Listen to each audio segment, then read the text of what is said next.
તો મિત્રો આજે આપણે બનાવવાનું છે આખા લસણની આપણે આ લસણની કળિયું હોય તેનું શાક બનાવવાનું છે અને તે પણ આપણે આ ઠીકરાનો જે આપણે આ નવો લીધો છે આની ઉપર બનાવવાનું છે. તો એની માટે જો આપણે આ વસ્તુ જોઈશે. અહીંયા આવો ભાઈ, કેમેરાવાળા ભાઈ.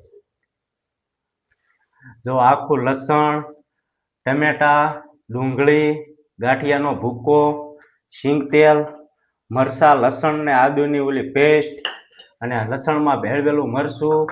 તો હાલો હવે આપણો આ ગરમ થઈ ગયો છે. હવે આપણે આમાં નાખશું તેલ.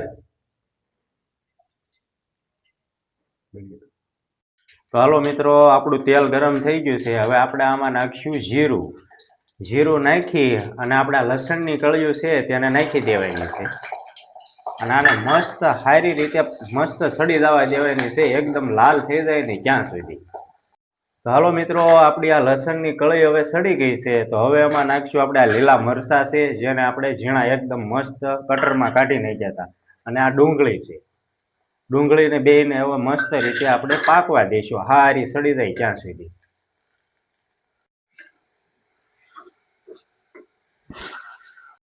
હાલો ભાઈ, હવે આપણે સ્વાદ અનુસાર મીઠું નાખશું, જેટલી જરૂર પડે એટલું તમારે તમારી રીતે નાખવાનું છે. અને હવે નાખશું એક થોડીક હળદર. હાલો ભાઈ, આ હળદર.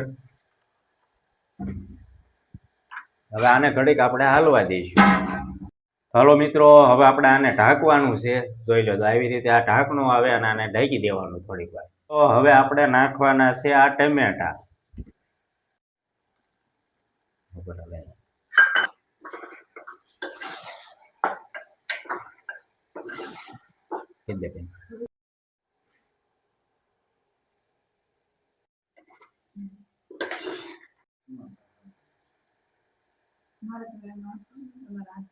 તો મિત્રો, હવે આપણે નાખવાનું છે આ મરચું.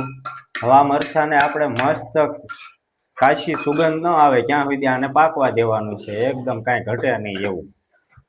તો મિત્રો, હવે આપણે આમાં ગાંઠિયા છે તેનો ભૂકો કરી નાખ્યો છે તે નાખવાનો છે, એટલે આપણી ગ્રેવી એકદમ ઘાટી થઈ જાય. જોઈ શકો છો તમે. હવે આપણું શાક બનવાની થોડીક જ વાર છે. તમે વિડીયોને સ્કીપ ન કરતા આને પૂરેપૂરો જોઈજો.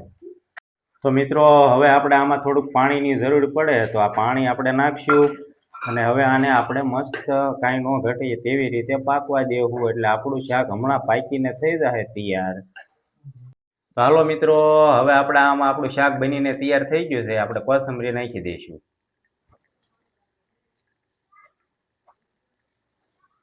કોથમરી ભાઈ દેશી છે હો, એકદમ વાડીની આપણી. તો જોઈ લો ભાઈ, આપણું શાક બનીને થઈ ગયું છે રેડી. લસણની કળિયુંનું જોઈ લો ભાઈ. હાલો રેડી. જોઈ લો મિત્રો, શાકનો રંગ જોવો તમે કેવો આવ્યો છે, જોઈ લો, કાંઈ ન ઘટે. હવે આપણું શાક બનીને થઈ ગયું છે રેડી. તો અમારી ચેનલમાં તમે આવા ને આવા વિડીયો જોવા માંગતા હો તો અમારી ચેનલને સબસ્ક્રાઈબ કરી લો અને બેલ આઇકોન દબાવી દો, એટલે સંધાઈની પહેલા તમને નોટિફિકેશન મળે અને પેલો વિડીયો તમે જોઈ શકો.